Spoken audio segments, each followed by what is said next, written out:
നമുക്കറിയാം ഈ Iran America സമാധാന ശ്രമങ്ങളിൽ അല്ലെങ്കിൽ ഇറാൻ ഇസ്രായേൽ സമാധാന ശ്രമങ്ങളിൽ വളരെ പ്രധാനപ്പെട്ട ഒന്ന് ഈ ലെബനനിലെ വെടിനിർത്തൽ കരാറായിരുന്നു. അതിന് കാർമ്മികത്വം വഹിച്ചത് താനാണ് എന്ന് ട്രംപ് തുടർച്ചയായി അവകാശവാദം ഉന്നയിച്ചിട്ടുണ്ട്. ഇപ്പോൾ പുറത്തു വരുന്ന വാർത്ത തെക്കൻ ലെബനനിൽ ഇസ്രായേൽ തീമഴ പെയ്യുകയാണ് എന്നുള്ളതാണ്. ആക്രമണങ്ങളിൽ 2 കുട്ടികളും 2 സ്ത്രീകളും ഉൾപ്പെടെ 14 പേർ കൊല്ലപ്പെട്ടതായി ലെബനൻ ആരോഗ്യ മന്ത്രാലയം അറിയിച്ചു. വെടിനിർത്തലിനെ തുടർന്ന് വീടുകളിലേക്കൊക്കെ മടങ്ങിയെത്തിയ 75% വരുന്ന ഗ്രാമീണർക്ക് വീണ്ടും അവരുടെ വീടുകൾ വിട്ട് പലായനം നടത്തേണ്ട അവസ്ഥയിലേക്ക് കാര്യങ്ങൾ എത്തിക്കുകയാണ്. അതായത് പ്രധാന കവലയിലുള്ള പ്രധാന സ്ഥലങ്ങളിലുള്ള നിരവധി സ്ഥാപനങ്ങൾക്ക് നേരെ ഇസ്രായേൽ തുടർച്ചയായി ആക്രമണം നടത്തുന്നു. നിരവധി ആളുകൾ കൊല്ലപ്പെടുന്നു. സ്ത്രീകളും കുട്ടികളും കൊല്ലപ്പെടുന്ന പശ്ചാത്തലമുണ്ടാകുന്നു. അങ്ങനെ വല്ലാത്തൊരു പ്രതിസന്ധിയിൽ ലെബനൻ എത്തിയിരിക്കുന്ന സാഹചര്യം ഏറെ പ്രധാനപ്പെട്ട ഒന്നായി മാറുകയാണ്.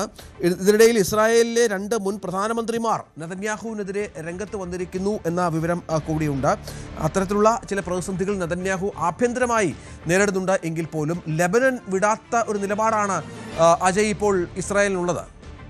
ലെബനിലുള്ള ഇസ്രായേൽ ആക്രമണം അത് ഇപ്പോഴും ശക്തമായി തന്നെ തുടരുന്നത് നമുക്ക് കാണാനാകും. അവിടെ സൈന്യത്തിന് ഒരു പൂർണ്ണ സ്വാതന്ത്ര്യം തന്നെ ബെഞ്ചമിൻ നെതന്യാഹു നൽകിയിട്ടുണ്ട്. ഇത് കാരണം വലിയ തോതിലുള്ള റെയ്ഡുകളും അതുപോലെ തന്നെ എയർ സ്ട്രൈക്കുകളും എല്ലാം തെക്കൻ ലെബനനിൽ തുടർന്നു വരികയാണ്. ഇവിടെ കഴിഞ്ഞ ദിവസം മാത്രം നടത്തിയ ആക്രമണത്തിൽ, അതായത് ഞായറാഴ്ച മാത്രമുള്ള കണക്കുകൾ പ്രകാരം ഏതാണ്ട് 14 പേർ കൊല്ലപ്പെട്ടിട്ടുണ്ട്.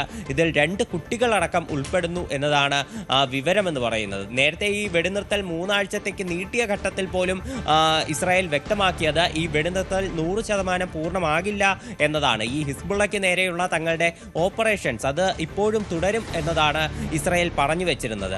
ഈ ലെബനിലുള്ള ഔദ്യോഗിക സർക്കാരുമായിട്ട് ഇസ്രായേൽ നിരന്തരം ചർച്ചകൾ നടത്തുന്നുണ്ട്. ഇപ്പോഴും ഓഫ്ലൈനായിട്ട് ചർച്ചകൾ നടക്കുന്നു.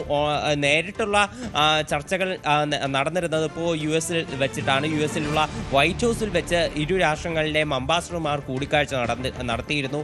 ഇപ്പോൾ പലതരത്തിൽ ടെലിഫോൺ വഴിയും അല്ലാതെയും എല്ലാം ഇരു രാഷ്ട്രങ്ങളിലെ നേതാക്കൾ സംസാരിക്കുന്നുണ്ട്. പക്ഷേ ഇപ്പോഴും ഈ ഇസ്രായേൽ വ്യക്തമാക്കുന്ന ഒരു കാര്യമെന്ന് പറയുന്നത് ഹിസ്ബുള്ള സേനയ്ക്ക് മേൽ ഇപ്പോൾ ഈ ലെബൻ്റെ നിയന്ത്രണം അത് പൂർണ്ണമായിട്ട് നഷ്ടപ്പെട്ടു. ഹിസ്ബുള്ളയെ ലെബന് നിയന്ത്രിക്കാൻ കഴിയാത്ത അവസ്ഥയാണ്. അതിനാലാണ് തങ്ങൾ ഈ ഹിസ്ബുള്ളയ്ക്ക് നേരെ ആക്രമണം നടത്തുന്നത് എന്നതാണ് ഇസ്രായേലിൻ്റെ ഭാഗത്തു നിന്നുള്ള ഒരു വിശദീകരണം എന്ന് പറയുന്നത്. അപ്പോൾ അതുകൊണ്ട് തന്നെ നിരന്തരം ഈ ആക്രമണങ്ങൾ നടത്തുകയാണ്. ഹിസ്ബുള്ള അവകാശപ്പെടുന്നത് വടക്കൻ ഇസ്രായേലിലുള്ള പല മേഖലകളിലും തങ്ങൾ നിരന്തരം ആക്രമണങ്ങൾ നടത്തിക്കൊണ്ടിരിക്കുന്നു എന്നതാണ്. പക്ഷേ ഈ ഹിസ്ബുള്ളയും അതുപോലെ ഇസ്രായേലും പരസ്പരം വിട്ടുവീഴ്ച നടത്താതിരിക്കുമ്പോൾ തീർച്ചയായിട്ടും അത് കാരണം ബാധിക്കപ്പെടുന്നത് തെക്കൻ ലെബനിലുള്ള ആളുകളാണ്. ഈ ലെബനിൽ നിന്ന് നേരത്തെ ഈ വെടിനിർത്തൽ പ്രഖ്യാപിച്ചതിന് ശേഷം ഒരുപാട് ആളുകൾ ലെബനിൽ നിന്ന് കുടിയേറിയ ആളുകളെല്ലാം തിരിച്ചെത്തിയിരുന്നു. എന്നാൽ ഇപ്പോൾ അവർ വീണ്ടും ആയിരക്കണക്കിന് ആളുകൾ വീണ്ടും ലെബൻ വിട്ട് മറ്റ് സ്ഥലങ്ങളിലേക്ക് കുടിയേറുകയാണ് എന്നതാണ് നമുക്ക് ഇപ്പോൾ കാണാൻ കഴിയുന്നത്. കൂടുതൽ വാർത്തകൾക്ക് News 18 Keralam YouTube channel subscribe ചെയ്യുക.